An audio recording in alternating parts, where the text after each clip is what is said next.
à la réunion de ce soir. Donc je me présente, je m'appelle Pauline Clément-Rossi et j'occupe la fonction de responsable de centre tremplin sup sur le centre de Dijon. Hem, Quelques petites consignes avant de commencer, afin que cette conférence se déroule du mieux possible. Merci à vous tous de couper vos micros et de ne pas activer vos caméras. Ça permettra à la bande passante d'être un tout petit peu plus forte. Je vous laisse donc quelques instants pour le faire si cela n'est pas déjà fait, mais voilà, j'ai un visu dessus, donc je vois que c'est à peu près fait pour tout le monde. Pour les autres, je vous laisse juste quelques petites secondes pour pouvoir le faire. Et j'en profite donc pendant ce temps-là pour vous présenter, les personnes qui vont m'accompagner, tout au long de cette conférence, que je remercie par avance. Donc il y a, Pierre-Hugues Davoine qui sera présent avec moi et qui, jouera le rôle de modérateur sur le chat en fin de présentation, et surtout, madame Sylvette Pluriel, qui est enseignante de biologie, depuis plus de 20 ans avec moi au sein de mon centre, au sein du cours Galien, Dijon, et qui interviendra, principalement sur la dernière partie, notamment sur l'accompagnement Galien que nous proposons. Donc cette réunion, va se dérouler en 3 parties. Première partie, on va refaire un point rapide sur les métiers paramédicaux scientifiques, donc à savoir audioprothésiste, orthoptiste, ergothérapeute et psychomotricien.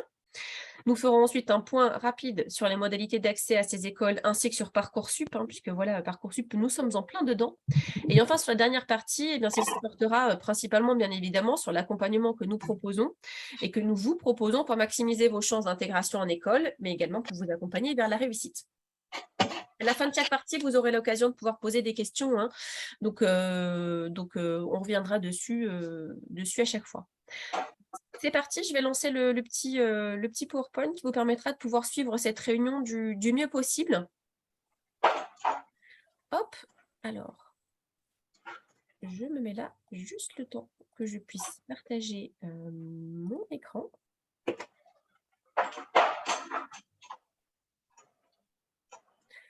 Hop, normalement, tout le monde a une vision là-dessus. Hop, donc je coupe également ma caméra de façon à laisser la bande passante un petit peu plus forte. Donc c'est parti, on va faire donc un focus sur ces principaux métiers. Donc les métiers qui vous seront, enfin les 4 métiers principaux qui vous seront présentés ce soir sont tous riches d'enseignement. On a tendance à dire que pour exercer ces derniers, on met l'accent sur l'écoute, la patience, la résistance, le travail en équipe. Ce sont également des métiers qui sont extrêmement terrain et qui demandent beaucoup d'implication. Donc on viendra dessus progressivement tout au long de cette formation. Donc on commence par le métier d'audioprothésiste. Donc l'audioprothésiste est un technicien professionnel de santé. Il conçoit, réalise et adapte des prothèses auditives destinées à des patients qui sont malentendants. Donc il travaille principalement sur prescription médicale et principalement sur prescription médicale du médecin ORL. Donc une fois l'appareillage mis en place, eh bien l'audioprothésiste va assurer un suivi régulier du patient, bien évidemment.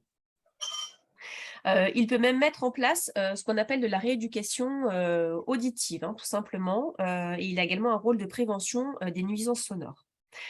Donc, où exerce l'audioprothésiste? C'est souvent une des questions que vont nous poser les étudiants. Donc, majoritairement en secteur privé, en tant que salarié de grandes enseignes, principalement. Donc, ça représente 65% en règle générale des professionnels. Bien souvent, il s'agit de franchises faisant une double compétence. Donc, on a souvent, et ça, on le voit on a vite cette image qui arrive en tête, optique et audioprothésie. Voilà, bien souvent, les magasins d'optique font aussi un petit peu d'audioprothésie. Et on peut également trouver des audioprothésistes en secteur hospitalier ou en indépendant, mais ça représente voilà, qu'une faible majorité. Aujourd'hui, le marché, il est à noter, enfin, c'est à noter, ça peut être intéressant également pour les étudiants qui se poseraient la question de faire ce métier. Il est en expansion, puisqu'à ce jour, seulement 20% des personnes souffrant de déficiences auditives sont appareillées. Voilà. Les compétences attendues pour ce métier sont donc multiples, comme je vous l'ai dit tout à l'heure, ce sont des métiers dans le paramédical, donc forcément, on demande de multiples compétences. Alors, en premier, il faut de l'écoute, bien évidemment, de la patience, mais aussi du respect. Des qualités commerciales seront également attendues, car vous allez devoir travailler pour la plupart des étudiants sortant des écoles dans des franchises où la vente de ces appareillages sera attendue. Il faut également de la minutie, ainsi que de la technicité. Voilà, les prothèses auditives nécessitent une manipulation qui est douce et précise. Nous sommes principalement sur des pièces, on a tendance à dire, voilà, en miniature ou de petit format. Et puis un sens du contact accru, puisque vous êtes en permanence au contact des patients, mais également des clients lorsqu'ils viennent dans votre magasin d'audioprothèse.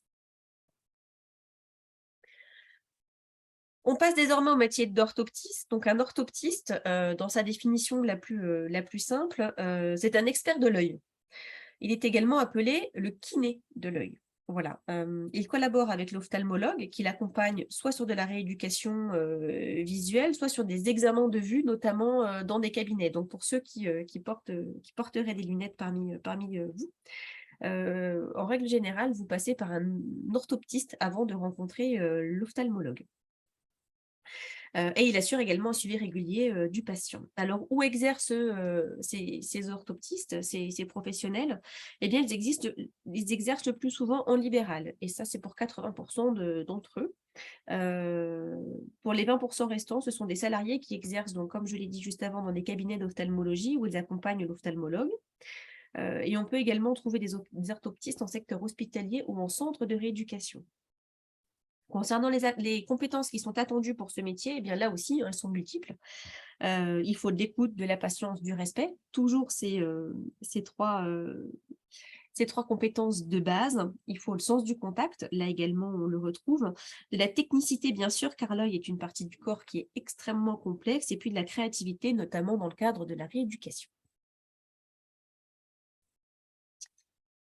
En ce qui concerne dorénavant l'ergothérapeute. Alors l'ergothérapeute, il collabore avec les médecins dans le but d'aider, des patients atteints d'un handicap à gagner en autonomie. En règle on dit en règle générale au travers de la rééducation du geste. Donc il va également au-delà de la rééducation du patient, il va réadapter l'environnement du patient pour qu'il puisse gagner en autonomie. Donc ses rôles sont multiples. Il collabore avec les médecins, il travaille sur prescription médicale et il a un rôle primordial dans le retour à l'autonomie d'un patient, qui serait atteint donc d'un handicap au travers notamment donc de la rééducation, ça je l'ai dit juste avant. Là aussi, hein, bien évidemment, le suivi du patient est extrêmement important. Donc, où va exercer l'ergothérapeute? Eh bien, ce dernier peut exercer en tant que salarié et ce majoritairement. Il peut également exercer en milieu hospitalier, pardon, en centre de rééducation, ou de réadaptation. Et dans une moindre mesure, on peut également le trouver en centre industriel, en mutuelle ou en complémentaire santé. En tant que libéral, l'ergothérapeute peut apporter son expertise en immobilier ou dans le milieu, juridique. Alors là, on est vraiment sur des particularités du métier et ça représente vraiment que très peu d'ergothérapeutes. Là encore, concernant les compétences attendues pour son métier, elles sont multiples, hein. Nous avons des dénominateurs communs, bien évidemment, sur tous les métiers du paramédical, donc on les retrouve là également, hein. Écoute, patience, respect, sens du contact. On a le travail en équipe également avec de l'anticipation. Voilà, ça peut aussi être quelque chose d'important dans ce métier. Et de la créativité, notamment dans le cadre du retour à l'autonomie, ou parfois, l'ergothérapeute, va devoir détourner des objets du quotidien, pour les adapter au handicap d'une personne. Donc c'est un métier, voilà, extrêmement riche et extrêmement complet, hein, sur en tout cas dans son métier dans la globalité. Enfin, sur ce rapide, hein, vraiment très rapide et très succinct tour, des métiers, tour d'horizon, hein, voilà, des métiers, on finit par le métier de psychomotricien. Alors c'est celui qui est presque peut-être le moins bien connu, heu et donc il rééduque les personnes qui sont confrontées à des difficultés psychologiques exprimées par le corps. Alors pour cela, le psychomotricien, pardon, en fait, il traite les troubles du geste et du mouvement et ce à tous les âges de la vie. Donc pour vous donner 2-3 petits exemples de façon à ce que ce soit un petit peu plus concret pour vous. Chez le nourrisson notamment, le psychomotricien peut intervenir dans le retard, à la marche, par exemple. Chez les enfants, le psychomotricien va pouvoir avoir un rôle, de rééducation sur les tics, le bégaiement, pardon, les troubles du comportement. Et enfin, chez les adultes et les personnes âgées, il peut intervenir chez des patients atteints de la maladie d'Alzheimer, par exemple. Donc il va intervenir sur le mouvement, sur l'action et la communication verbale et non verbale. Donc il va essayer d'atténuer ou de corriger les troubles du patient Et pour cela, il va utiliser plusieurs méthodes: expression corporelle, éducation gestuelle, activité de coordination, de rythme, de jeu, etc., etc. Le psychomotricien est essentiellement employé en statut salarié, au secteur hospitalier, centre spécialisé, voilà. Et même si le psychomotricien peut intervenir sur tous les âges de la vie, la patientèle est quand même majoritairement composée d'enfants et d'adolescents, notamment, donc on l'a dit, un trouble du comportement, autisme, tic, bégaiement, etc., etc. Alors, il est à noter également que seulement 20% des psychomotriciens sont en libéral, car l'acte de psychomotricité n'est pas remboursé par la sécurité sociale. Quelles sont les compétences pour ce métier? Bien évidemment, hein, il faut en outre des connaissances théoriques et un savoir-faire technique, mais il va falloir des qualités d'adaptation et un sens de la pédagogie important, puisqu'on s'adresse bien évidemment à une population plus jeune, on va dire. Et le psychomotricien doit être patient, disponible et à l'écoute. Voilà. On considère également qu'il faut avoir une bonne condition physique ainsi qu'un esprit créatif pour exercer ce type de métier. Donc là, on a fait un rapide, vraiment très rapide tour d'horizon pour ces 4 métiers. Bien évidemment, c'était, voilà, pour moi, l'objectif était de refaire un point rapide sur ça. Est-ce que parmi vous, il y aurait potentiellement des questions sur ces métiers, tout simplement, avant qu'on aille un petit peu plus loin? Donc, si vous avez des questions, vous pouvez notamment voilà, débrancher votre micro et puis me poser la question, pour poser une question, voilà,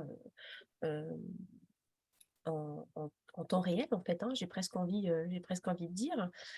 Et puis, peut-être, Sylvette, vous avez peut-être quelque chose à rajouter? Non? Peut-être sur cette partie?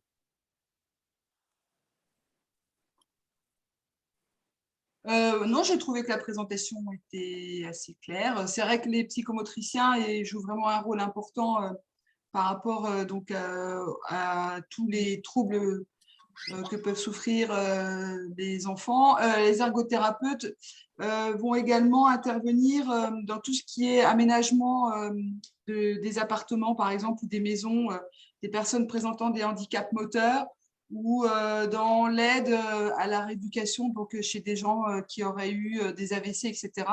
Et c'est vrai que c'est souvent un point qui intéresse les étudiants qui ont un aspect créatif important. Et notamment, j'ai souvenir d'élèves que nous avions eus chez nous qui s'étaient renseignés dans les écoles et qui donc avaient appris qu'on pouvait également, au cours des études, être amené à leur faire faire du macramé, des choses comme ça. C'est un petit peu étonnant parce que c'est des côtés plus artistiques, voilà, on n'y pense pas forcément, mais ça intervient vraiment dans le cadre de la rééducation aussi pour des personnes qui présentent des handicaps particuliers. Également, par exemple, adapter concevoir des objets du quotidien. Par exemple, j'ai souvenir de personnes qui avaient été amenées à concevoir des fourchettes, etc., un petit peu particulières pour aider une personne qui n'avait plus de membres, par exemple. Voilà. Donc, ça fait vraiment appel à des compétences artistiques également, et ça, on n'y pense pas forcément non plus toujours. Voilà. Moi, j'ai une petite question. Est-ce que certains de ces métiers sont en tension ou pas?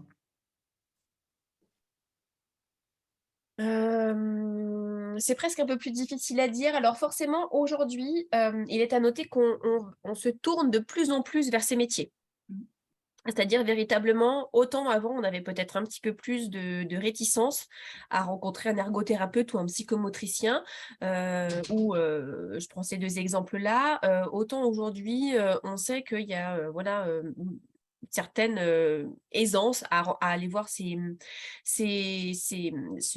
professionnels. Après, de là à dire qu'il y a une tension, il n'y a pas eu de trou dans la sortie des étudiants. Donc c'est un métier, enfin, ce sont des métiers où il y a de l'emploi. Hein, donc voilà, là-dessus, il n'y a pas de souci. J'irai pas jusqu'à dire que c'est un métier en tension. Voilà, je ne sais pas ce que vous en pensez, Sylvette, mais en tout cas, on y va de plus en plus, mais Nous, de notre côté, pour discuter un petit peu avec les écoles, on n'est pas forcément sur des métiers en tension. Par contre, voilà, il y a du recrutement possible sans problème. Ouais, il y a un vrai besoin maintenant parce que en fait, le diagnostic de problèmes tels que enfin, tout ce qui est autisme, etc., maintenant, le diagnostic se fait plus rapidement. On va plus facilement également voir les neuropsychiatres, etc. Et du coup, maintenant, les besoins en termes de rééducation sont beaucoup plus forts qu'avant. Et c'est vrai que moi, quand j'ai commencé à travailler, enfin, à faire cours au cours Galien, il y avait seulement, si je ne me trompe pas, 4 ou 5 écoles de psychomotricité en France. Et en ergothérapie, c'était à peu près dans le même acabit. Et maintenant, il y en a quand même beaucoup plus, ce qui prouve qu'il y a une vraie demande, il y a un vrai besoin d'avoir ce genre de praticien, en fait. Voilà.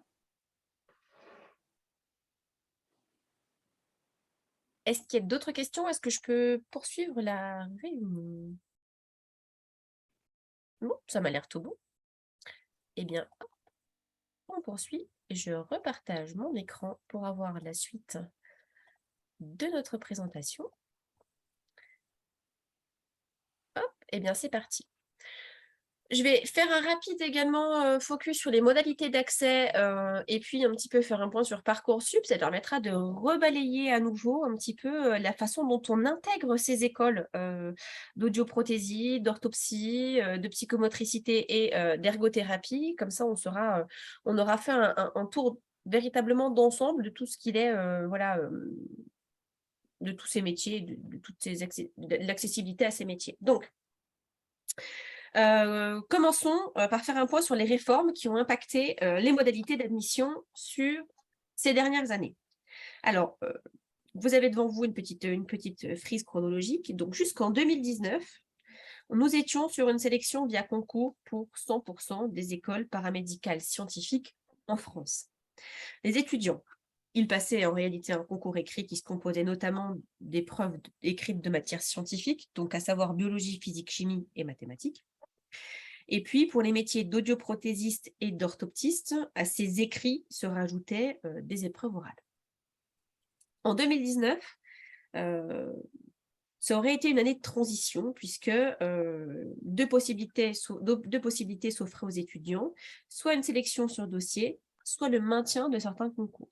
Voilà. Donc on était un petit peu sur des œufs sur cette année. Et puis depuis 2020, la sélection sur concours a été supprimée au profit d'une sélection sur Parcoursup, via sélection sur dossier, via la plateforme Parcoursup. Donc, il est néanmoins important de noter quand même quelques spécificités, puisque bien évidemment, rien n'est toujours aussi simple, hein, donc il y a quand même quelques petites spécificités. Alors, on y va.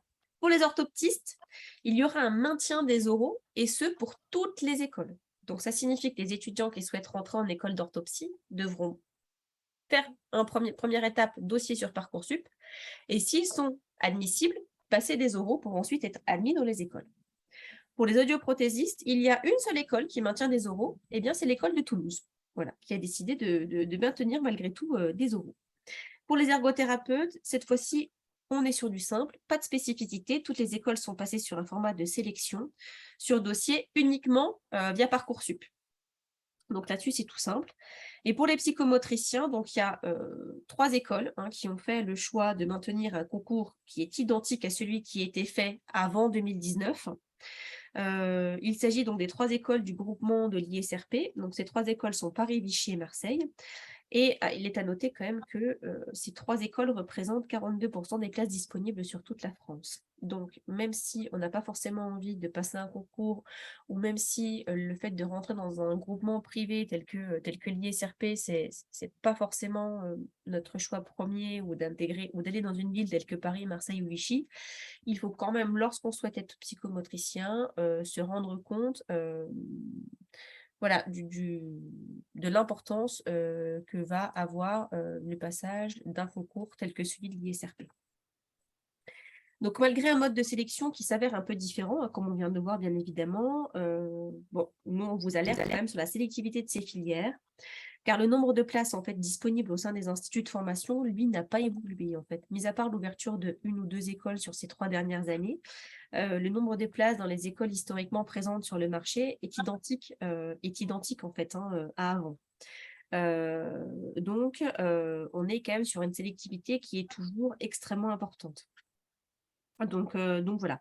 Et puis, au-delà même de la sélectivité et du nombre de places, le passage sur la sélection via un dossier Parcoursup, ça a fait évoluer en fait les demandes sur ces filières.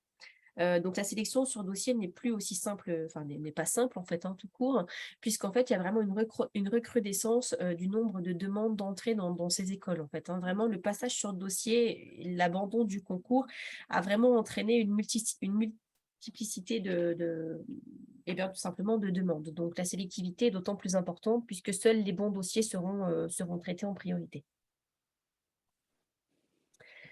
Je fais un point rapide sur Parcoursup, puisqu'en fait, on est en plein dedans. En fait, on est en plein dans la phase principale de Parcoursup. Et donc, le but, c'est de vous expliquer un petit peu comment faire les bons choix, comment s'y retrouver. Alors, parmi vous, présents ce soir à cette réunion, il y a peut-être des étudiants donc, qui sont en terminale et qui ont fait des demandes sur Parcoursup et qui attendent le résultat. Et puis, il y en a peut-être qui sont encore en première et qui vont potentiellement l'année prochaine demander à rentrer dans ces écoles. Donc, je fais quand même un rapide point pour nos étudiants en terminale qui seraient peut-être en plein dans cette étape Parcoursup. Donc, depuis le 2 juin et au fur et à mesure, on se trouve en fait dans ce qu'on appelle, nous, la phase principale d'admission, donc qui court du 2 juin jusqu'au 15 juillet. Et pendant toute cette période, ce mois et demi, en fait, vous allez recevoir des propositions d'admission. Donc, avec des réponses positives ou des refus, donc ce qui sera appelé réponse négative. C'est à noter donc que les dossiers sont actualisés chaque matin, voire même on continue dans la journée, mais bon, ils sont à minima actualisés une fois dans la journée. Vous aurez une obligation de réponse en fait à chaque proposition d'admission dans des délais indiqués. Donc, c'est-à-dire, là, la première étape, vous avez eu une première réponse pour ceux qui ont eu des réponses le 2 juin. Et là, c'est ce soir jusqu'à 23h59 où vous allez devoir donner votre première phase de réponse. D'accord? Donc, de façon à ce que vous ne puissiez ne pas vous tromper, accepter une proposition d'admission n'entraîne pas une annulation des vœux en attente, mais entraîne l'annulation des autres propositions d'admission. J'entends par là que si, par exemple, je prends un cas, vous avez demandé des écoles d'ergothérapie, voilà. Vous êtes accepté dans 4 écoles d'ergothérapie et vous en avez encore 8 en attente. Si vous acceptez une de ces 4 écoles, eh bien, les 3 autres écoles dans lesquelles vous étiez accepté, eh bien, disparaîtront fermement et définitivement, laissant donc la place à ceux qui étaient sur liste d'attente, eh bien, la possibilité de pouvoir avoir une réponse positive. Mais vos vœux en attente continueront d'être en attente. D'accord? Donc, voilà. Et les vœux peuvent rester en attente donc jusqu'au 15 juillet, date de clôture de la première phase d'admission. Il y a ensuite une phase complémentaire d'admission, et c'est assez court, du 23 juin jusqu'au 16 septembre 2022. Donc, sont concernés par cette phase complémentaire d'admission les étudiants n'ayant pas de proposition d'admission. Donc, c'est-à-dire les étudiants ayant eu des refus ou des vœux en attente uniquement. À partir du 23 juin, ces étudiants pourront formuler au maximum 10 vœux dans les formations ayant encore des places disponibles. Les formations ayant encore des places disponibles seront accessibles depuis le moteur de recherche Parcoursup. Donc, vous allez pouvoir les chercher, les rechercher, d'accord ? Donc, voilà un petit peu à quelle sauce vous allez être mangé, en fait, tout simplement sur cette partie-là. Donc, attention, pour ceux qui seraient en phase complémentaire d'admission, vous pourrez avoir des résultats jusqu'au 16 septembre, d'accord ? Dès le 2 juin, plusieurs méthodes vous permettront d'être informés de vos propositions d'admission, donc sur votre portable, par SMS ou par l'application Parcoursup, sur votre messagerie personnelle ou sur votre messagerie Parcoursup. Donc, soyez vraiment au fait d'absolument tout ce qui arrivera voilà, là-dessus. Alors, on a un conseil parce qu'on est souvent appelé par rapport à Parcoursup, donc bien qu'on soit un petit peu spécialiste de Parcoursup, on a l'habitude de travailler avec. Soyez patient. Vraiment, soyez patients puisqu'en fait on est sur des formations et qui bougent énormément et qui vont beaucoup bouger, notamment, à partir de ce soir. D'accord? Beaucoup d'étudiants ont fait beaucoup de demandes et donc en acceptant une, et bien toutes les autres sur lesquelles ils étaient acceptés vont devenir caduques. Donc ça va beaucoup, beaucoup bouger. Donc il faut, voilà, être un petit peu patient. Est-ce que sur cette, j'ai fait un rapide, hein, focus parce que pour le coup, c'est pas ce qui nous anime ce soir, hein. Vraiment de vous expliquer notre No, activité. Oh, ben, merci. Et du coup, est-ce que vous avez des questions par rapport à Parcoursup ou par rapport au Oui, contenu? il va dire seulement comment que son J'ai une question. Oui, C'était pour savoir, en fait, je suis étudiante oui. et je veux changer de formation. Est-ce que c'est possible ou pas? C'est-à-dire? En fait, j'aimerais bien ne pas passer par Parcoursup et passer directement là en septembre, changer. Et je voulais savoir si c'était possible ou faut que j'attende absolument une année pour faire Parcoursup et, euh, et après voir si je suis prise ou non.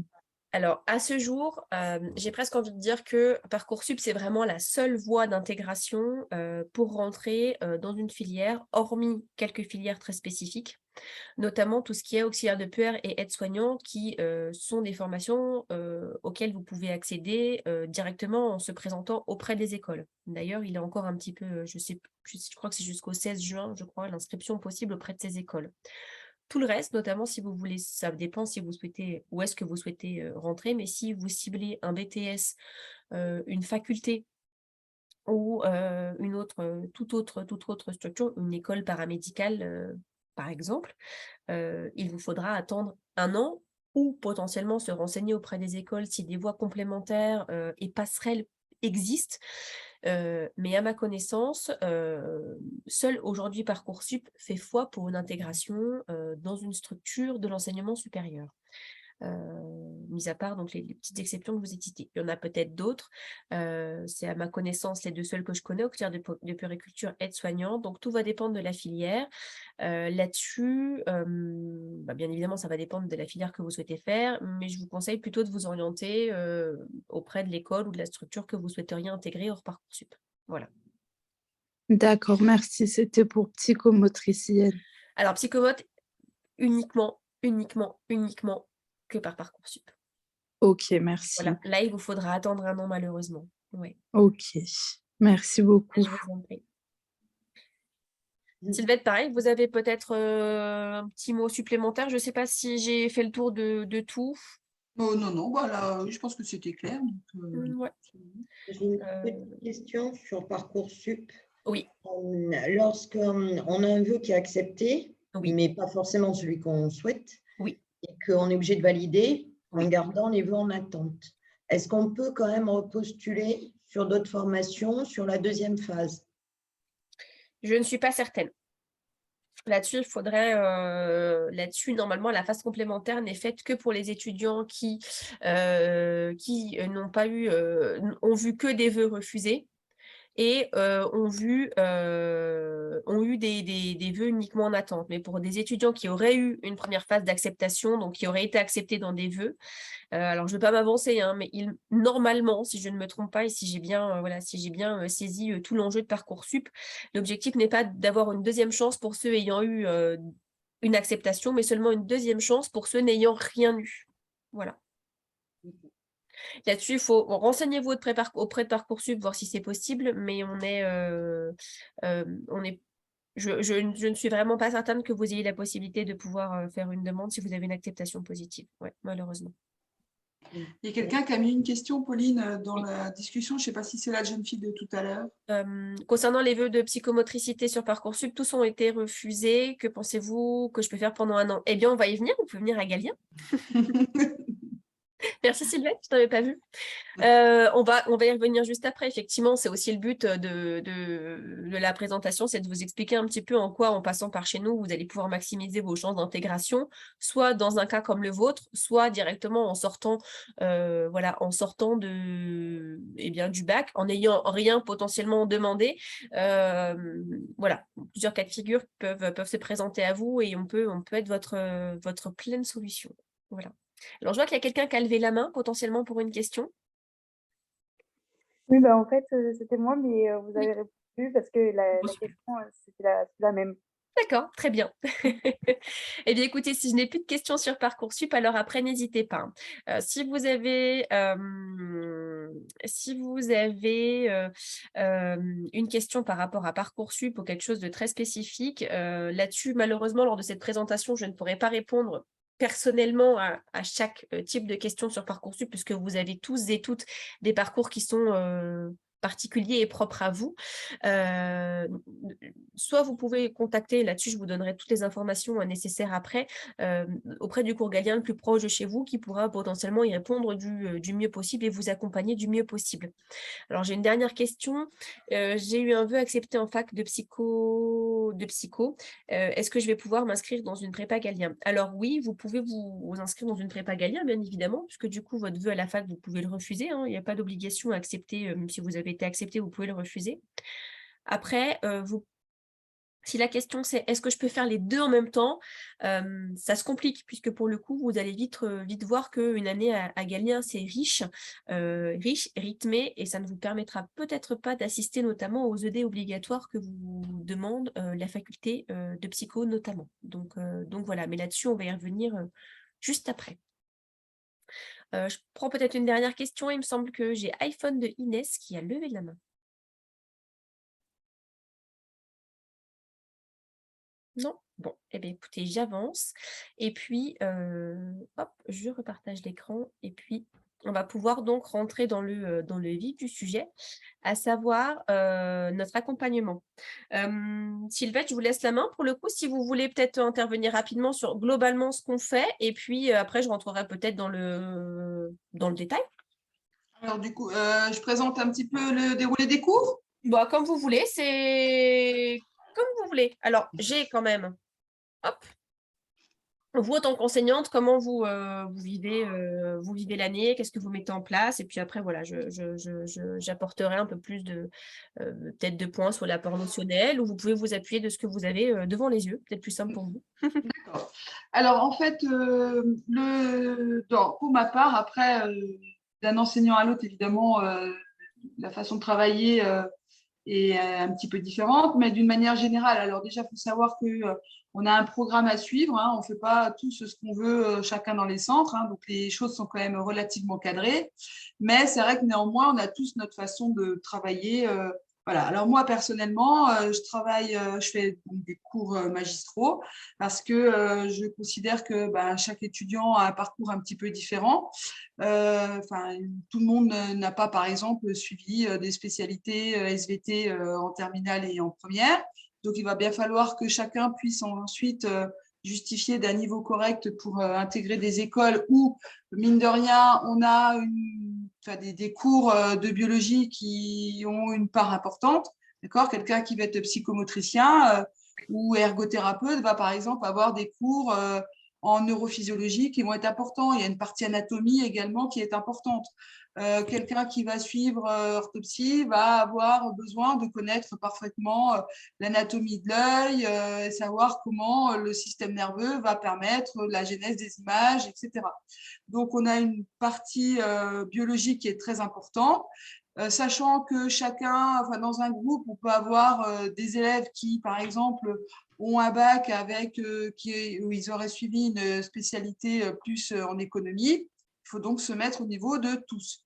Donc, je fais des cours magistraux. On fait beaucoup d'exercices d'application parce que suivre un cours magistral, c'est très bien.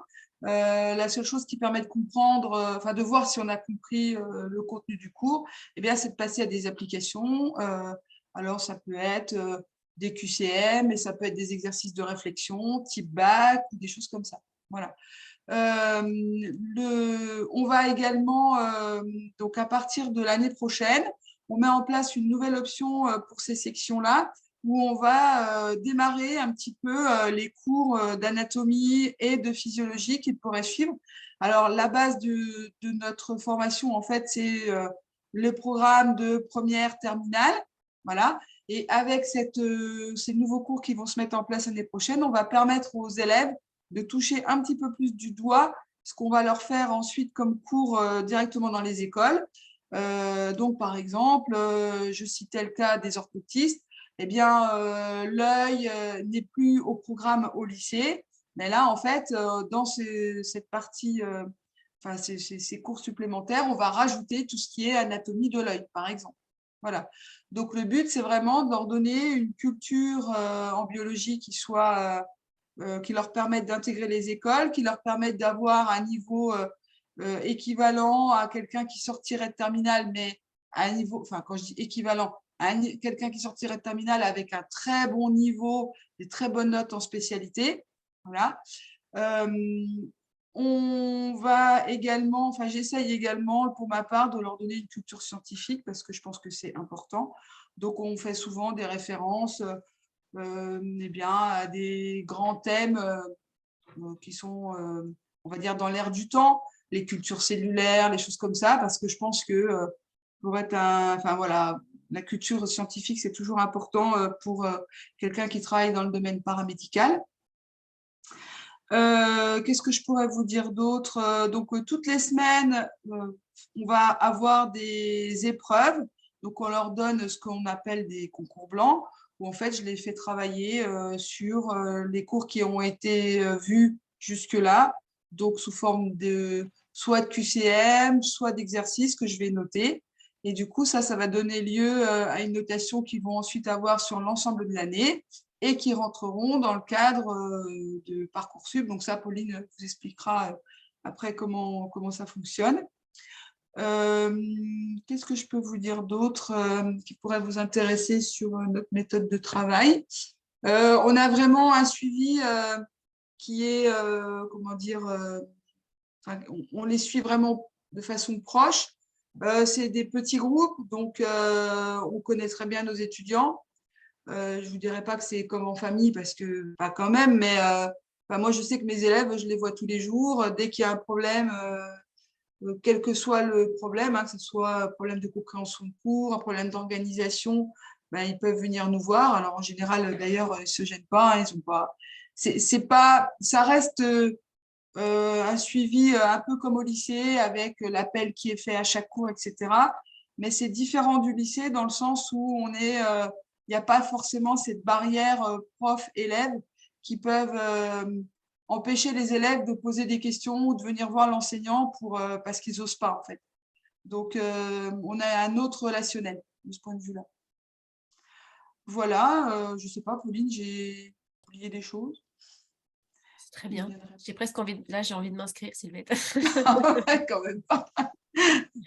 Non, effectivement, je vais venir compléter la méthode Galien. En fait, la méthode Galien, elle est rodée, hein, bien évidemment, depuis des années, puisqu'on travaille dessus. Et comme vous l'aurez compris, en fait, l'intégralité de ce qu'on propose, nous, à nos étudiants est fait en collaboration, en fait, tout simplement avec nos professionnels, hein, nos enseignants. Alors, Sylvette vous parlait, en fait, juste à l'instant du nouveau module qui va arriver. En fait, tout simplement, c'est parce que voilà, elle va s'occuper du programme qui va être mis. Donc on est au plus proche des attendus et des programmes qui sont tout simplement dispensés dans les écoles, hein. Donc voilà, ce qu'on vous propose, c'est vraiment quelque chose de calibré, d'extrêmement qualitatif. Donc, pour vous faire un schéma plus, on va dire, plus global et généraliste. Donc, effectivement, la méthode Galien, elle se scinde en 2 étapes. Donc, vous avez tout un programme de modules notionnels, donc notamment avec de la biologie, mais c'est exactement pareil de la physique, chimie ou des mathématiques. On va s'assurer de bases solides, comme vous l'a présenté Sylvette juste avant, donc en retravaillant le programme de première, de terminale, en allant plus loin, en vous permettant de pouvoir assimiler des bases solides, une certaine culture, une culture scientifique également nécessaire à la poursuite de vos études dans l'enseignement supérieur. On va anticiper sur le programme de la formation visée. Donc là, bien évidemment, vous l'aurez compris avec tout ce qui est physiologie, anatomie. Et puis, dans les apports notionnels, on va également travailler votre français avec le passage à un certificat Voltaire. Donc, pour que vous puissiez comprendre un petit peu le certificat Voltaire,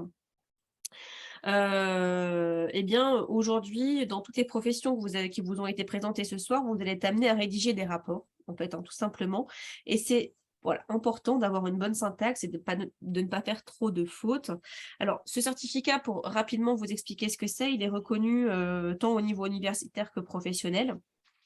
En fait, c'est une reconnaissance de votre niveau en orthographe. Ça vous donne un score sur 1000. Et plus ce score est élevé, et plus on reconnaît un niveau de français qui est élevé, tout simplement. Donc cet apport notionnel va nous permettre d'avoir une certaine batterie, un certain socle de connaissances notionnelles, d'acquérir une bonne méthodologie de travail, comme vous l'a dit Sylvette, puisqu'en fait on est très proche de nos étudiants et on arrive à cibler un petit peu les attendus, les difficultés. Donc on arrive à vraiment, on va dire, faire sauter parfois certains verrous qui vous bloquent au lycée. Le fait d'arriver chez nous, parfois, tout simplement, on vous ouvre à autre chose. Voilà. Et puis, au-delà de cet apport notionnel, on a un module de ce qu'on appelle un module de sélection. Donc, dans ce module de sélection, en fonction, bien évidemment, de nos filières, orthoptiste, audioprothésiste, psychomotricien, on a un accompagnement un peu plus particulier. Vous allez avoir un accompagnement à la rédaction des rubriques de Parcoursup dans le projet de formation motivée. On va s'assurer de votre orientation. On va travailler sur votre projet professionnel, on va vous aider à remplir toutes ces cases, on va travailler sur un CV. Il va y avoir un suivi individualisé, bien évidemment, jusqu'à la fin de la saisie des vœux, puisque notre formation va même au-delà de cette date clé de la fin de la saisie des vœux. Et puis, pour les formations qu'il nécessite, il y aura une préparation en sélection, donc soit de l'expression orale, soit une préparation au concours, notamment au concours de l'ISRP. Donc, je vous l'ai dit juste avant, ce sont les 3 écoles de psychomotricité qui ont encore conservé un concours. Là-dessus, on vous prépare spécifiquement. À titre d'information, là, par exemple, ce matin, on a reçu l'appel d'une de nos étudiantes qui est prise dans une école de l'ISRP et qui nous remerciait de l'avoir préparée sur ce concours. Bon, voilà, ça fait partie de choses qu'on prépare. On n'est pas rentré dans le détail de ce concours de l'ISRP, mais il nécessite une certaine préparation si vous visez l'une de ces 3 écoles. Voilà un petit peu ce qu'on propose. La méthode Glenlien est une méthode plutôt globale, bien évidemment, où rien n'est laissé au hasard dans votre réussite, quoi. Voilà, en tout cas, les premières étapes. Donc, si ensuite on veut rentrer véritablement dans le détail de chaque point, on va aller consolider et acquérir certaines notions. Donc, notamment avec des enseignements, donc, comme vous l'avez vu, biologie, anatomie, physiologie, sciences physiques, mathématiques, expression écrite, etc. etc. Donc voilà. On va retravailler sur des programmes de première, de terminale et aller plus loin. On va ensuite, dans un second temps, travailler sur un module, alors, dans construire, valoriser et concrétiser. On travaille plutôt au travers d'un module professionnel, donc plutôt le deuxième module qu'on a présenté. Donc, chaque étudiant aura la possibilité d'obtenir des conventions de stage tout au long de l'année, et ce, dès les résultats du baccalauréat. Donc, les étudiants qui seront inscrits chez nous pourront avoir dès l'été, en fait, tout simplement, dès les résultats du bac, des conventions de stage pour pouvoir les effectuer. Et ensuite, tout au long de l'année. Donc, des stages sont prévus et sont obligatoires dans chacune de nos écoles. À cela va s'ajouter des sessions découvertes des métiers. Vous aurez notamment des Zooms avec l'intervention d'anciens étudiants ayant intégré une formation. Vous aurez également la possibilité dans certaines écoles de rencontrer des anciens étudiants qui viennent parfois tout simplement dans nos locaux pour nous revoir et puis pour faire un rapide tour d'horizon de ce qui se passe en école auprès de nos étudiants est bien chez nous. Donc tout ça, c'est voilà, en règle générale, ils sont toujours très contents de partager leurs expériences et de donner leurs conseils. Et puis, on est toujours très heureux de les revoir, et bien, voilà, réussir et s'épanouir dans l'école qu'ils ont souhaité intégrer. Être accompagné, c'est également le troisième socle de notre classe prépa et de notre accompagnement, de notre méthodologie. Donc, comme on l'a dit juste avant, cette année de prépa va également vous permettre d'être suivi, notamment sur Parcoursup, hein, avec l'aide à la rédaction du dossier, la valorisation de vos expériences. C'est-à-dire que chaque expérience, même si elle n'est pas en rapport avec la formation visée, eh bien, va pouvoir être travaillée de façon à la rendre importante. Et par exemple, hein, je donne un exemple, souvent les étudiants me disent bah, je vais quand même pas mettre du babysitting. Eh bien si, parce que ça indique que vous savez être ponctuel et que vous savez prendre des responsabilités, tout simplement, et qu'on peut vous faire confiance. On va également pouvoir donner quelques conseils à la stratégie des vœux et même notamment sur potentiellement eh bien, des plans B, puisque voilà, on peut également vous orienter du mieux possible, tout simplement. Et puis, des rendez-vous individuels seront faits pour faire un point complet sur votre dossier, c'est-à-dire qu'au sortir de Galien et de votre année de prépa, vous aurez d'une part renforcé, consolidé des connaissances, vous aurez acquis de nouvelles connaissances, vous aurez appris à vous construire un projet professionnel, et puis vous aurez véritablement, vous ressortirez véritablement avec un dossier Parcoursup complet et prêt à être étudié par les écoles. On ne vous laissera pas partir avec un seul point d'interrogation sur votre dossier. Enfin, et là-dessus je finis, ça c'est le petit complément d'information qu'on peut faire. Nos prépas sont à taille humaine, et là-dessus, Sylvette vous l'a indiqué juste avant, c'est-à-dire que nos effectifs au sein des classes est réduit afin de garantir des interactions et des échanges entre nos enseignants et nos étudiants, hein, clairement, c'est ça. On a également un réseau d'écoles dans toute la France, donc ce qui nous permet de garantir à nos étudiants des programmes de cours en parfaite adéquation, mais ça vous l'avez compris également avec Sylvette qui vous l'a parfaitement expliqué, en adéquation avec les programmes des concours, les programmes des formations, bien évidemment. Et puis, ce réseau national est également une force, notamment puisqu'on peut se reposer sur nos référents pédagogiques, voilà, qui vont déployer leurs connaissances et plein d'outils qui vont nous permettre de pouvoir avancer du mieux possible. Voilà. Et puis, on obtient également des informations qui nous permettent de pouvoir communiquer avec vous de façon un petit peu privilégiée. Bisous. Ouais, je suis dans la visio. Excusez-moi, est-ce que vous pouvez couper votre son, s'il vous plaît? Je ne sais pas si la personne m'entend. Bon, c'est pas grave, je continue. Enfin, je reviens principalement sur la partie accompagnement Galien, tremplin, Galien, tremplin sup, l'accompagnement. J'en reviens un petit peu plus de façon détaillée sur tout le reste, mais vous allez y retrouver des choses qu'on a déjà dites. Donc, comme vous l'avez vu et compris, l'intégration en école n'est pas forcément toujours simple. Ça demande beaucoup de compétences. Les modalités de sélection sont toujours de plus en plus exigeantes. Donc, on va avoir tout au long de l'année des cours dispensés par des professionnels et des enseignants spécialistes, ça vous l'avez compris, en effectif réduit. Il y aura des polycopiés, des fiches de synthèse, de l'entraînement, énormément d'entraînement, des cours magistraux qui vous permettront de prendre connaissance de tout le programme.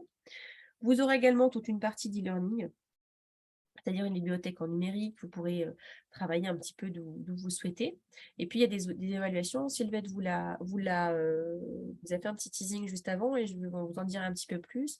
Donc, effectivement, vous allez avoir des devoirs ou des concours blancs ou des oraux blancs, et ce tout au long de l'année. Ça vous permettra d'avoir tout simplement un bulletin cours Galien que vous pourrez intégrer à votre Parcoursup et justifier tout simplement de votre volonté d'intégrer une école, puisque l'un des points clés pour intégrer une école, c'est de savoir et d'avoir réussi à mettre votre projet professionnel avec les études que vous faites.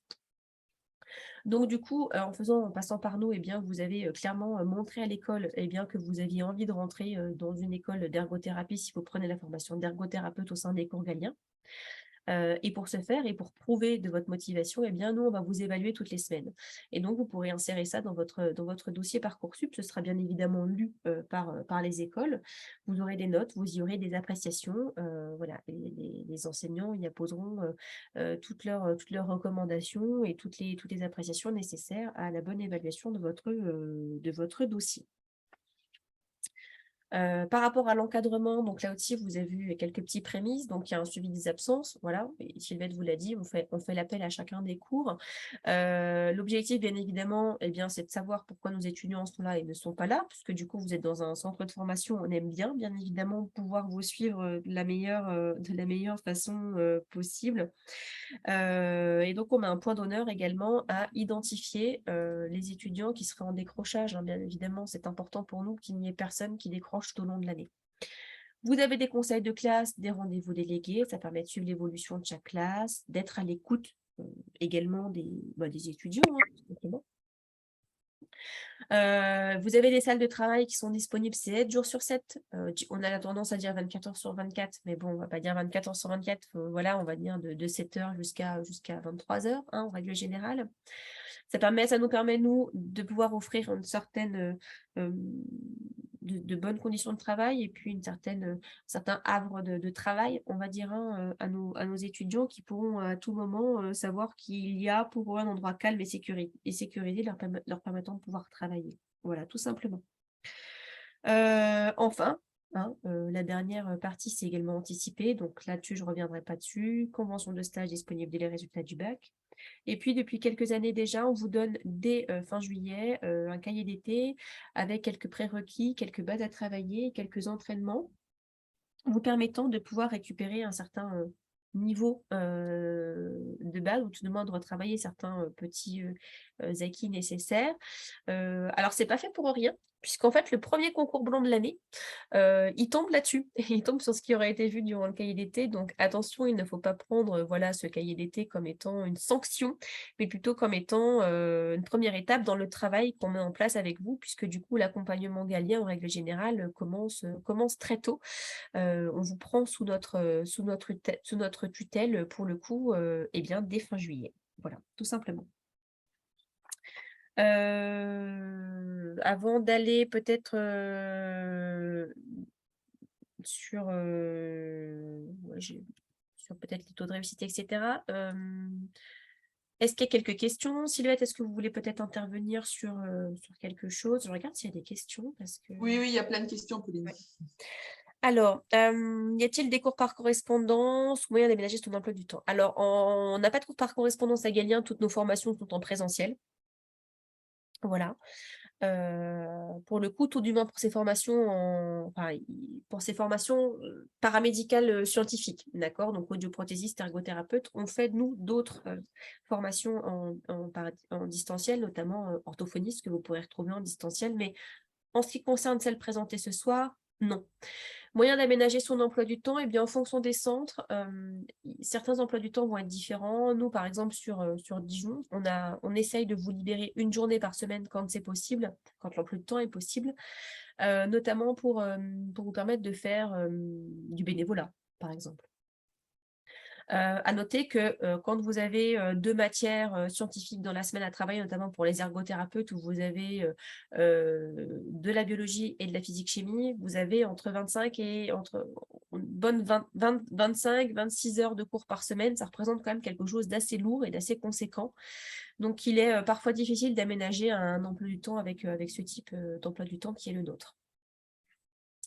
Les maths sont-elles en continuité avec le lycée? Oui, c'est-à-dire qu'en fait, on va reprendre une partie des bases des mathématiques du lycée.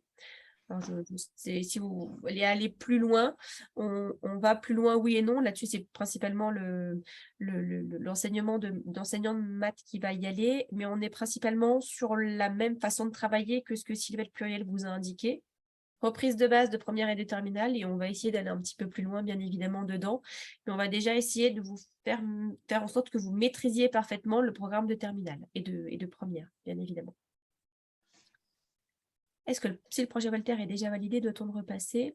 Là-dessus, nous, en tout cas, vous pouvez le repasser. Oui, il n'y a pas de... C'est pas interdit de le repasser plusieurs fois. Vous garderez le meilleur des scores que vous avez obtenus. Nous, en tout cas, le passage du projet Voltaire est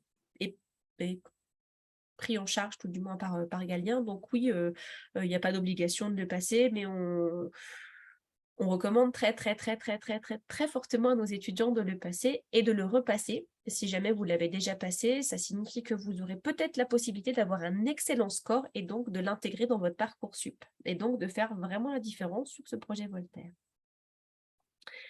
Le taux d'entrée en psychomotricité après une année chez vous, eh bien, on va revenir juste après. Je vous présenterai un petit peu les taux de réussite juste après. Bon, je ne vais pas faire durer le suspense. L'année dernière, puisque nos taux, c'était l'année dernière, 69% de nos étudiants au national sont entrés, contre 26% au national. Voilà, il faut compter à peu près ça. Donc, on a 3 fois plus de chances d'intégrer une filière paramédicale en passant par chez nous, sachant que ce taux comprend les étudiants qui ont passé l'ISRP, donc les concours de l'ISRP. D'accord ? Est-ce qu'on propose des lieux de stage? Là, toujours pareil, en fonction des écoles dans lesquelles que vous allez intégrer, oui, on peut potentiellement vous accompagner et vous aider à trouver des lieux de stage. Alors, les lettres de motivation sont à faire par les étudiants, puisque le travail au préalable est intéressant par les étudiants à faire. Mais effectivement, on a, nous, dans chacun des centres, vous avez une batterie, tout simplement, de lieux de stage avec l'adresse de maîtres de stage ayant déjà accepté des étudiants auprès de leur cabinet ou auprès d'eux-mêmes que vous pourrez solliciter, bien évidemment. Pareil pour les lieux de bénévolat, on a effectivement des lieux à vous conseiller et à vous recommander. Voilà. Y a-t-il des cours Galien à Paris? Alors, il y a pas de cours Galien à Paris, à proprement parler. Il y a ce qu'on appelle une école assistéale qui fait partie du groupe Galien, donc du groupe Albarel, mais qui ne propose pas ce type de formation, à savoir formation paramédicale scientifique. Elle propose principalement CRPE et puis tout ce qui est métier du soin. Voilà. Est-il possible de travailler en parallèle de la prépa psychomote? Alors, tout va dépendre du volume horaire de votre travail à côté. On a beaucoup d'étudiants qui travaillent à côté sur des petits jobs étudiants, mais pas sur un temps plein. Donc, principalement sur des horaires en soirée ou sur des horaires de week-end. Voilà. Pas de temps plein pour ce type de formation. Comme je vous le répète, il faut compter entre 20 et 25 heures, voire même plus, de cours par semaine. Par exemple, en biologie, Sylvette, vous avez 10 heures, c'est ça, de cours par semaine, il me semble. Oui, c'est ça, c'est 10 heures et puis du coup, ça va augmenter un petit peu avec ce qu'on met en place l'année prochaine. Voilà, donc vous comptez, voilà, vous avez une dizaine d'heures de biologie. Si vous avez de la physique-chimie, vous comptez pareil une dizaine d'heures, voire un petit peu plus, parce que du coup, vous avez un petit peu de maths avec la physique-chimie. Plus le concours blanc. Plus le concours blanc, plus la physiologie-anatomie, plus le France avec le certificat Voltaire, plus l'accompagnement Parcoursup. Donc voilà, ça vous emmène à un emploi du temps qui arrive à être assez chargé en fin de semaine, clairement. Alors, une inscription vous permet-elle d'obtenir une bourse? Alors non, vous n'êtes pas éligible à la bourse du Crous quand vous faites partie des cours Galien, puisque du coup, nous sommes d'une classe prépa privée hors contrat. Donc pour le coup, voilà, vous n'avez pas la possibilité d'avoir des bourses Crous si c'était à ça que vous pensiez. Il y a potentiellement d'autres structures qui peuvent vous accompagner, mais en tout cas, pas le Crous. Critères de sélection sur Parcoursup, elles sont nombreuses. Vous avez vos notes de première de terminale, bien évidemment. Vous avez vos stages. Vous avez le travail que vous allez faire auprès de Galien. Vous avez toutes vos expériences professionnelles. Vous avez votre qualité rédactionnelle. Vous avez potentiellement, si vous avez réussi à mettre en avant votre motivation à rentrer dans une école, mais le critère numéro 1 pour ces écoles, c'est principalement si vous avez fait des stages et si vos notes scolaires vous permettent de pouvoir rentrer dans ce type d'école. Voilà, les principaux critères de sélection. Et savoir que faire une prépa, c'est un vrai plus. Parce que nous, cette année, j'étais pas dans ces sections-là, mais on a un étudiant qui avait le bac, etc., qui a suivi une année de préparation chez nous. Il a passé un seul entretien dans le cadre de sa sélection Parcoursup. Il voulait rentrer dans une école pour être diététicien. Donc, ce n'est pas tout à fait les mêmes formations, mais bon, c'est à titre d'exemple. il a fait un seul entretien et c'est le fait d'avoir fait une prépa qui a fait basculer la chose et il a été admis. Un entretien, il a été pris. Et ils lui ont dit clairement que le fait d'avoir fait cette prépa, ça prouvait qu'il était très motivé et que du coup, bon, après, ses résultats étaient corrects aussi, hein. Exactement. On est vraiment sur ce type d'école, on est vraiment sur est-ce que vous avez su mettre en relation votre souhait professionnel, donc je veux être ergothérapeute, je veux être psychomotricien, et ce que vous en faites à côté. Est-ce que vous avez su travailler dans les matières scientifiques, par exemple, et sinon, est-ce que vous avez mis tout en œuvre pour récupérer un certain niveau et prouver de votre motivation? Voilà. Ce sont des métiers qui sont assez complètement d'ailleurs scientifiques, hein. Donc, on va attendre de vous que vous ayez fait au sein de votre bac, en règle générale, des matières scientifiques, à minima la biologie. Donc, comme vous l'a expliqué Sylvette, on est quand même sur des matières et des disciplines qui demandent un certain niveau. Donc, forcément, dans votre dossier Parcoursup, ça va être attendu. Alors, le fait de passer par une école comme la nôtre traduit de votre motivation et puis montre véritablement à l'école que vous avez su vous remettre à niveau et que vous avez vraiment mis en adéquation vos études avec votre volonté professionnelle. Donc, ça peut être un réel plus, comme ça l'a été pour un de nos étudiants cette année. Comme ça a pu l'être pour une autre de nos étudiants dont on a appris, mais je vous l'ai cité juste avant, le résultat ce matin et qui nous a dit merci, grâce à vous, j'ai réussi le concours de l'ISRP. Voilà, donc ça peut être un réel plus dans votre parcours étudiant. Donc par rapport à la bourse, si je réponds à une autre question, je sais qu'on ne peut pas la demander l'année où on est étudiant dans une prépa privée, mais est-ce qu'une année validée chez vous valide tout de même des crédits pour en demander une l'année d'après? En fait, il me semble, et j'espère ne pas vous dire de bêtises, parce que là-dessus, sur les bourses, ça peut parfois changer. Donc voilà, normalement, pour pouvoir avoir accès à une bourse, il faut être dans l'enseignement supérieur, donc dans un établissement public en règle générale. Et le fait d'être passé chez nous, si l'année d'après vous êtes inscrite dans une école par exemple, ou si vous êtes inscrite ou inscrit au sein d'un BTS ou qu'importe, voilà, normalement ça devrait vous ouvrir des droits. En tout cas, je n'ai jamais aucun étudiant qui m'a indiqué ne pas avoir eu de bourse dans l'école dans laquelle il devait être, s'il devait en avoir. Voilà.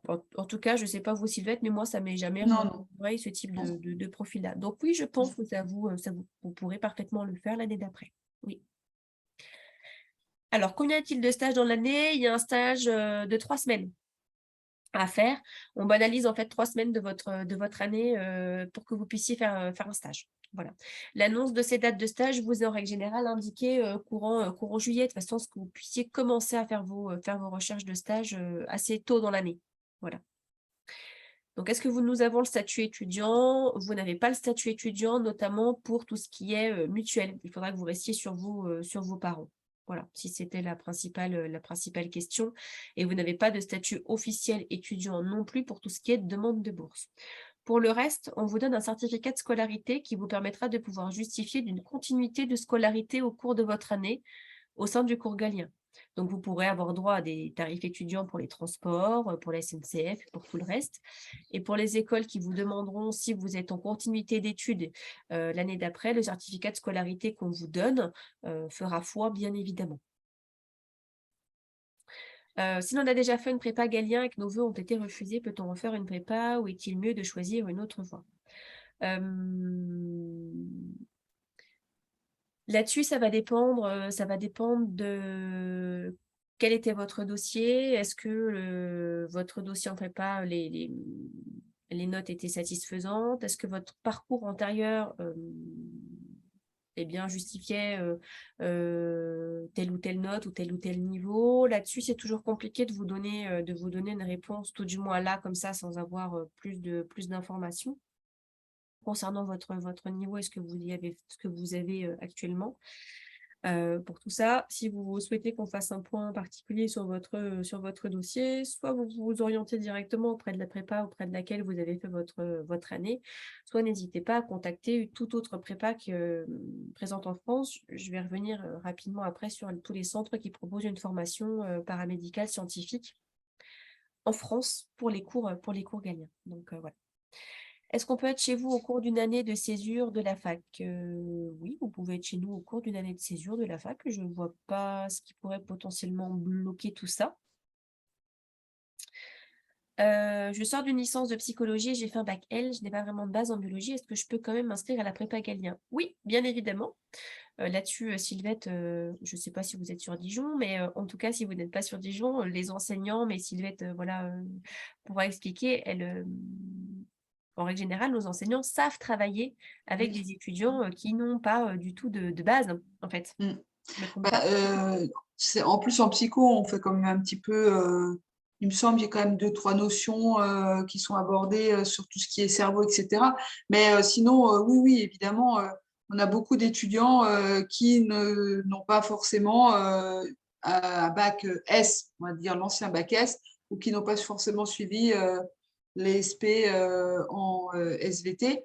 Et d'ailleurs, la jeune fille qui nous a appelé ce matin pour nous dire qu'elle avait eu son concours de l'ISRP n'avait pas forcément les bases en biologie au départ. Donc, voilà, non, non, mais c'est tout à fait faisable, puisque c'est ce que je vous ai dit tout à l'heure, hein, on essaye évidemment de s'adapter à tout le monde. Donc, on va reprendre, enfin, pour ma part, mais je pense que mes collègues travaillent de la même façon, hein, on reprend vraiment tout depuis le lycée. Alors, normalement, notre programme, c'est première, terminale, mais moi, il m'arrive très fréquemment de faire des mises au point sur des choses qui sont vues en seconde, de façon à repartir vraiment avec des notions qui soient connues de tous les élèves. Voilà.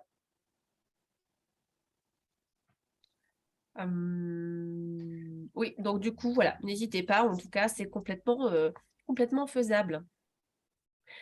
Si j'avance un petit peu, est-ce que la préparation est la même pour toutes les formations présentées ou est-ce qu'elle est adaptée à chaque diplôme visé? Là-dessus, Sylvette, vous êtes, je pense qu'en citant peut-être quelques exemples en biologie pour expliquer un petit peu comment vous faites quand dans la classe, vous avez un ergo, une psycho et une podo, par exemple. Ah, alors là, bah, du coup, ça pose pas réellement de problème parce que, en fait, pour tous les prérequis, ça sera la même chose, quelle que soit la formation, ça sera programme de première terminale.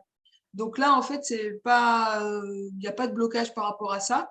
Et même, du coup, enfin, si on se réfère à ce qu'il y avait avant 2019, c'était la même chose, hein, c'était le programme de première et terminale. Et du coup, pour étayer ce que je dis, c'est qu'avant 2019, au concours, les exercices, par exemple, qui tombaient au concours de podologie une année, on les retrouvait souvent l'année d'après en école pour les concours en ergothérapie ou en orthopsie. Enfin voilà, c'était vraiment, c'est exactement la même chose. Et depuis qu'il y a eu cette réforme, en fait, ça n'a pas changé. Les bases qui sont exigibles restent les mêmes, les cours restent les mêmes. Et là, par contre, donc on va devoir s'adapter un tout petit peu pour ce qu'on va mettre en place à la rentrée, à savoir les cours en anatomie ou en physiologie. Et là, évidemment, on va faire des choses qui sont communes. Et j'ai commencé déjà de travailler un petit peu là-dessus et je me suis rendu compte que, par exemple, on va retrouver la notion, enfin, il y a des cours en première année, que ce soit en ergothérapie, en psychomotricité ou en podologie, par exemple, sur la gestion de la douleur. Donc, en fait, on va travailler, par exemple, là-dessus, puisque c'est des thèmes qui vont concerner les 3 ou 4 sections qu'on peut avoir dans un même groupe. Voilà. Merci. Donc en fait, effectivement, on a une certaine facilité, une certaine aisance à pouvoir travailler sur toutes ces formations, bien évidemment. Et puis on adapte après, en fonction du stage, en fonction des attendus, on adapte les parcours les profils Parcoursup, bien évidemment, mais c'est qu'à partir de ce moment-là d'individualisation des cursus, en fait, qu'on va travailler individuellement avec chaque étudiant en fonction des diplômes visés ou des écoles souhaitées. Combien d'étudiants en prépa psychomote? Eh bien, en fait, ça va dépendre tout simplement des centres. Il faut considérer que dans une classe, on est aux alentours, pour une classe, on va dire, traditionnelle, on est entre 20 et 24 étudiants grand maximum. Donc, ça va dépendre. Il est vrai qu'on a un nombre d'étudiants en psychomotricité un petit peu plus important que pour les autres filières. En règle générale, on a souvent beaucoup d'étudiants en ergothérapie et beaucoup d'étudiants en psychomotricité. Et puis après, le ratio diminue un petit peu pour les étudiants dans d'autres classes. Mais voilà, ça va dépendre, des étudiants, des classes. Voilà. Les tarifs d'une année de prépa. Là-dessus, Pierre Hugues, qui est notre modérateur, vous enverra des liens pour accéder à chaque information. Tout va dépendre effectivement de l'option que vous allez prendre. Je donne un petit peu plus de détails. Si vous prenez par exemple une formation psychomotricité, vous allez avoir un socle commun qui est la biologie, le français, l'accompagnement Parcoursup, l'anatomie, la physiologie, mais vous allez avoir une option supplémentaire qui va se greffer, qui va être préparation aux écoles de l'ISRP, donc qui est un module de 40 heures qui sera fait d'une façon supplémentaire. Si vous prenez de l'ergothérapie, vous aurez un socle commun en biologie, français, un certificat Voltaire, Parcoursup, anatomie, physiologie, et puis dans les grandes lignes, mais vous allez rajouter une deuxième option qui va être tout ce qui est accompagnement physique-chimie. Et dans la physique-chimie, il y a un petit module de maths. Donc, en fonction des spécialités que vous allez prendre et des cours, vous allez avoir des tarifs qui vont être un peu différents d'une année de prépa à une autre. Si vous prenez audioprothésiste, l'audioprothésie, il va y avoir, voilà, vous avez tout ici, merci Pierre-Hugues. Vous allez avoir non pas un module physique-chimie, mais vous allez avoir un module mathématique qui va venir remplacer ce module physique-chimie, mais vous allez ensuite conserver le socle biologie, etc., etc. Voilà un petit peu toutes ces différences, sachant qu'il y a un petit peu moins d'heures en mathématiques qu'il n'y en a en physique-chimie puisqu'il y a des maths. Donc, voilà, là-dessus, vous pourrez prendre connaissance de toutes ces petites spécificités dans nos brochures.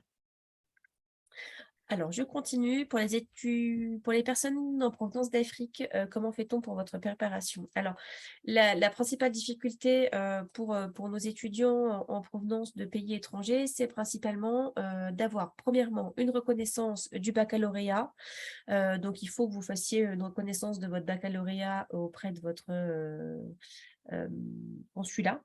Voilà, et puis ensuite, c'est d'obtenir votre visa. Après, nous concernant l'inscription, vous pouvez parfaitement vous inscrire auprès de l'école qui vous intéresse. Mais avant tout ça, en règle générale, on quadrille, nous, de notre côté, ces deux choses-là. Pas forcément pour vous embêter, mais c'est tout simplement parce que si vous n'avez pas de reconnaissance de votre DAC notamment, voilà, ça peut parfois prendre un petit peu de temps. Et bien, même si vous êtes accepté dans une école, ça pourra vous poser un petit souci, puisque pour le coup, ils vont forcément vous demander votre reconnaissance de bac. Donc, il faut le faire en amont. Moi, personnellement, par exemple, je le demande en amont. Voilà, qu'on soit sûr qu'on puisse que vous puissiez vous présenter sur Parcoursup sans que vous soyez embêté ensuite par l'administration. Voilà, c'est les petites choses qu'on quadrille avant pour ne pas que vous vous fassiez embêter ensuite par la suite par l'administration. Voilà.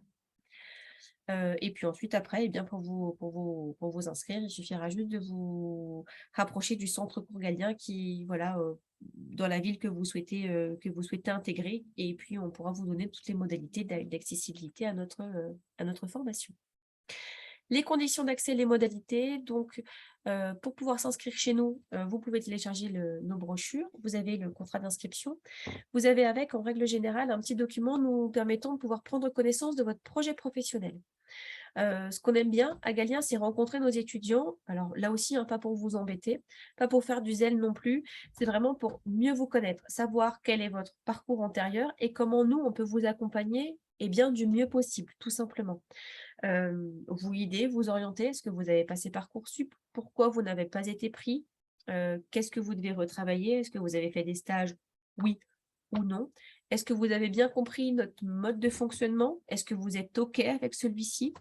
Voilà, en règle générale, vous passez un petit entretien rapide d'une quinzaine ou d'une trentaine de minutes avec soit un enseignant, un référent pédagogique ou le responsable du centre, nous permettant de prendre connaissance de tout ça. Et bien évidemment, l'inscription est sans condition sans condition. Voilà, on aime juste vous connaître en amont. Voilà un petit peu. À noter toutefois que la seule condition d'admission, c'est l'obtention du baccalauréat, puisqu'en fait, toutes ces formations sont accessibles uniquement aux étudiants ayant obtenu le baccalauréat. Y a-t-il des cours à distance pour la formation de podologie? Non, pas de cours à distance pour les podologues. Alors c'est vrai que je n'en ai pas parlé ce soir, parce qu'en règle générale, on a très peu d'étudiants en podologie, mais une fois n'est pas coutume, hein, voilà. Cette année, à Galien-Dijon, nous avons une future podologue. Donc voilà, les podologues ont la même formation que les psychomotriciens, c'est-à-dire ils ont en fait tout le socle biologie, français, etc. Mais ils n'ont pas la partie préparation au concours de l'ISRP. Donc, c'est la formation où il y a peut-être un chouille moins de cours que les autres. Parce que en podologie, on a vraiment besoin du socle principalement que du socle de biologie. Voilà. Les étudiants, s'ils souhaitent prendre physique, chimie ou mathématiques en surplus, il n'y a aucun problème là-dessus. Mais en tout cas, pour réussir véritablement en podologie, la biologie, en règle générale, le socle commun suffit. Voilà. On en a très peu. C'est vrai qu'on en parle très peu, mais sachez que si vous voulez faire podologue, vous êtes bien évidemment les bienvenus au sein des cours Galien. Pour l'année de prépa, faut-il passer aussi par Parcoursup? Non. Nous sommes une prépa privée hors contrat, donc nous sommes hors Parcoursup. Pour pouvoir s'inscrire chez nous, il vous faudra télécharger le contrat d'inscription présent en fin de brochure et vous pouvez vous inscrire directement auprès de l'école souhaitée. Donc, j'ai une reconnaissance de bac, donc super. Donc, ensuite, je vous oriente eh bien, auprès du cours Galien que vous souhaitez intégrer et on pourra vous donner toutes les informations nécessaires avec grand plaisir. Comment se passe la sélection en prépa? Donc, c'est voilà, un entretien d'admission, il peut être fait bien évidemment en visioconférence. Hein. Normalement, aujourd'hui, on est amené à pouvoir faire ça sans aucun problème, que ce soit ou sur Zoom ou sur Teams. Voilà, sans aucun problème. Là-dessus aussi, vous pouvez appeler directement le centre cours Galien le plus proche. Donc, pour revenir justement sur le centre cours Galien le plus proche, je reviens sur ma petite visio. Donc là, c'est le taux de réussite que vous avez cours Galien tremplin sup. Donc, vous avez les taux de réussite. Alors, ceux de l'année dernière, ceux de cette année, ça vient seulement d'arriver. Donc, on n'a pas encore tous les taux, même si on a quelques étudiants qui nous appellent déjà pour nous confirmer des taux de réussite.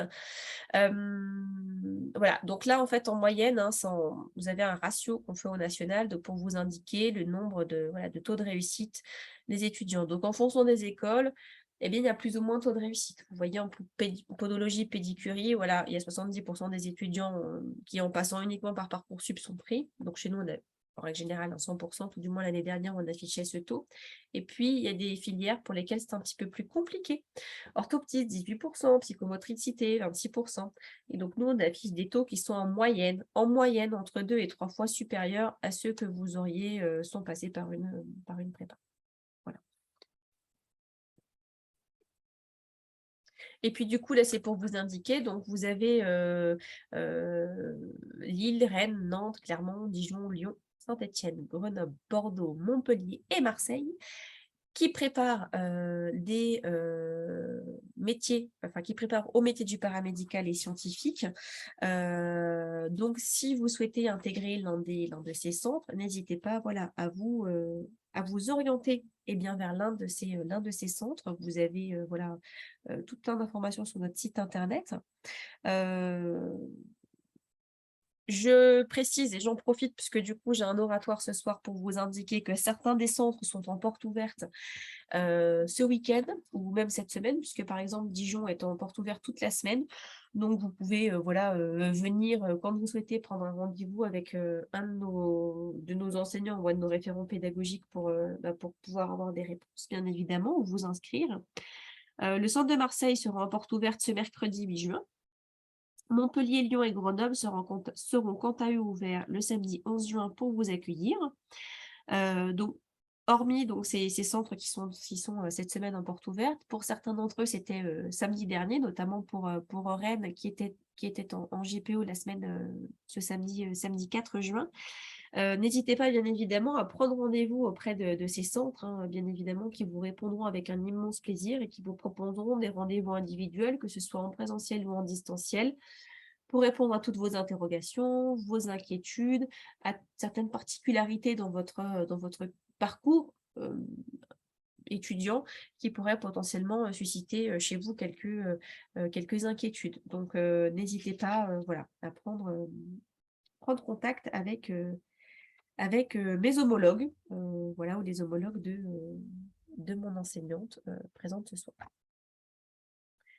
N'hésitez pas, bien évidemment, il y a encore des places disponibles dans tous les centres, alors à savoir que ça va bouger très très vite sur ces semaines-là qui arrivent et sur ces jours qui arrivent, puisque la première phase Parcoursup, enfin la première date de réponse obligatoire arrive ce soir. Donc là, ça va beaucoup, beaucoup bouger. Donc, je pense que dans tous les centres, ça va beaucoup bouger. Donc, si vous souhaitez vous inscrire, n'hésitez surtout pas à vous orienter vers l'un des centres. Hein. Voilà. Les entretiens ont lieu combien de temps après le dépôt de la candidature? Alors, en règle générale, vous déposez votre dossier auprès d'un centre cours galien en fonction de la date du dépôt. On vous contacte assez rapidement, il faut 24 heures, 48 heures. On prend un rendez-vous avec vous en règle générale, dans ce laps de temps-là. Si vous n'avez pas de réponse entre 24 et 48 heures, n'hésitez pas à nous rappeler. Hein. Voilà, ça veut dire que soit la poste a mis un petit peu plus de temps, soit malheureusement il y a eu un contretemps qui a fait qu'on n'a pas pu vous appeler, mais en règle générale, sous 24-48 heures, le rendez-vous est pris. Alors vous pouvez candidater à plusieurs centres bien évidemment. Après, sachez qu'on est un réseau national, donc on communique tous les uns avec les autres. Donc, si vous avez candidaté, je ne sais pas, par exemple, à Marseille et que vous souhaitez au final partir sur Lyon, sachez que c'est complètement possible. On peut faire des transferts de dossiers.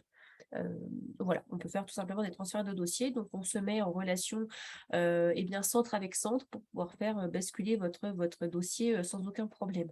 Donc, on fonctionne tous de la même façon. On a tous les mêmes formats, on va dire, de formation à quelques subtilités particulières. Sylvette vous a expliqué qu'elle faisait des cours magistraux, beaucoup d'exercices. On peut avoir des rapports de stage avec des soutenances. Dans d'autres centres, on va vous amener à faire autre chose. Mais en tout cas, le socle commun est identique. Enfin, on a un vrai socle commun pour nous tous. Donc, vous pouvez postuler dans un seul et candidater dans un seul centre. Et s'il faut, on peut s'occuper de basculer votre dossier sans problème. Date limite des inscriptions.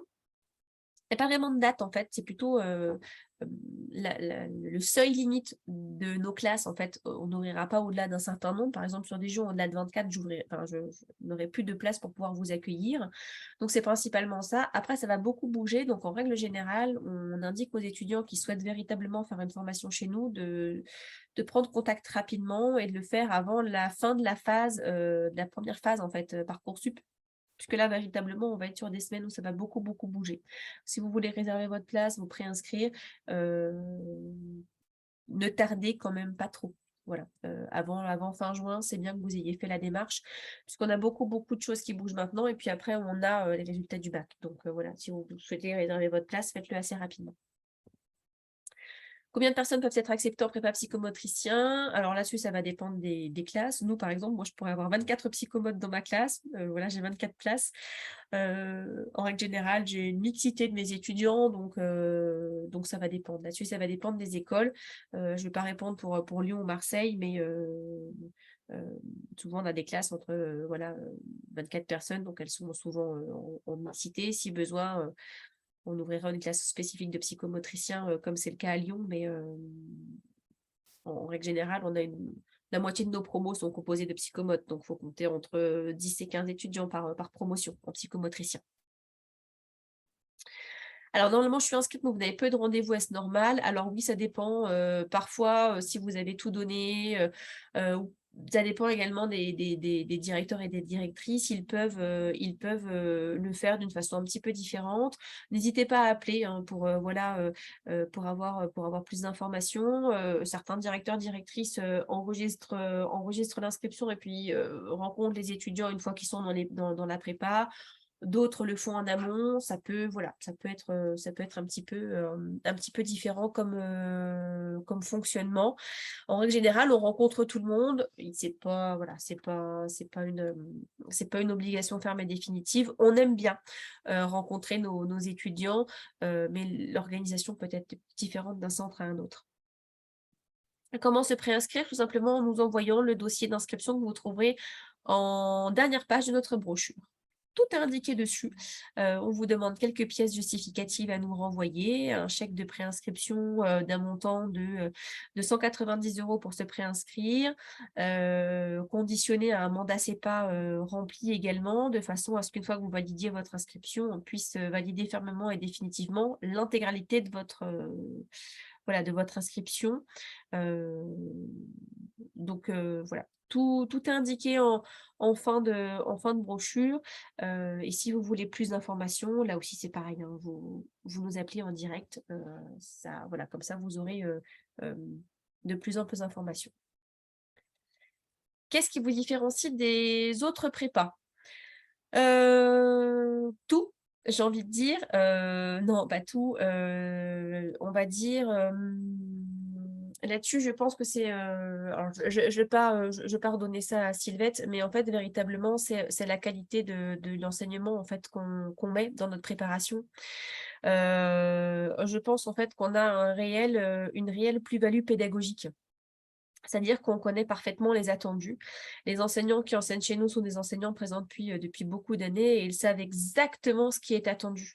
Donc, on est aux avant-gardes absolument tout. Et ce qu'on met dans nos prépas, ça a été réfléchi, pensé, coordonné pédagogiquement parlant. Et ça, je pense que c'est vraiment la plus-value Galien, en fait. Vraiment. Je ne sais pas si... Sylvette, vous êtes enseignante, donc pour le coup, je prêche pour votre paroisse. Oui, Mais c'est je pense ça. qu'on est clairement là-dessus, en fait. Oui. Ben, en plus, c'est vrai que ça fait tellement longtemps qu'on est spécialisé dans ce genre de préparation que forcément, on sait exactement quels sont les attendus des écoles. Et on tâtonne pas, on sait où il faut aller. Et voilà. Donc, pour ma part, ça va être ma 23e rentrée. Donc, voilà, on sait vraiment comment travailler pour les attendus dans ces écoles paramédicales. Le plus, c'est par exemple, c'est ce qu'on met en place cette année. On sait que les étudiants attendent véritablement qu'on les prépare un tant soit peu plus sur la première année d'école. Donc cette année, on met un nouveau module qui se travaille pas de façon aléatoire, mais on va aller chercher les référentiels des années d'études. On va aller regarder exactement ce qui est attendu dans les écoles pour y proposer un programme. Quand vous rentrerez en école, vous pourrez dire « Ah, Galien, je l'ai fait ». On sait exactement les attendus. Nos professionnels, nos enseignants, véritablement, sont des initiés. Donc, je pense que vraiment, le réseau également, le fait qu'on soit une quinzaine de centres en France à proposer ces formations, le fait qu'on ait un socle, des référents pédagogiques au national qui guide absolument tout ça, fait que Galien, présent depuis plus de 30 ans sur la préparation des concours, on sait exactement là où on va, on peut orienter nos étudiants, on sait comment faire, il n'y a pas de place il y a pas de place au peut-être, quoi. Tous les directeurs et les directrices de centre savent exactement ce qui est attendu. On guide nos étudiants, les documents sont donnés dans les temps, on fait un accompagnement Parcoursup poussé, tout du moins c'est ce que nos étudiants nous disent, on propose des stages. Je pense véritablement que le côté pédagogique, mais c'est aussi ce qui est attendu par vous, fait vraiment la différence à Galien. Et quand vous venez dans l'un de nos centres, vous pouvez être sûr de la qualité pédagogique que vous allez avoir tout au long de l'année. Voilà, clairement. Après, je ne connais pas prépa expert santé puisque voilà, ça doit probablement être dans une autre ville que celle de Dijon. Mais je suis complètement persuadée que la ville dans laquelle est cette prépa, le cours Galien de cette ville vous dira exactement la même chose que moi et pourra voilà, vous être serein et donner les rênes de cette formation à ses enseignants, les yeux complètement fermés, en leur faisant complètement confiance sur la qualité enseignée. Est-ce qu'il reste des questions? Est-ce que j'ai fait le tour? Sylvette, est-ce que vous avez quelque chose à rajouter? Est-ce que j'aurais oublié quelque chose que vous souhaiteriez Non, je ne pense pas qu'on ait oublié quelque chose. On a fait le tour, je pense. Est-ce qu'il y a d'autres questions, peut-être? Je ne sais pas. N'hésitez pas.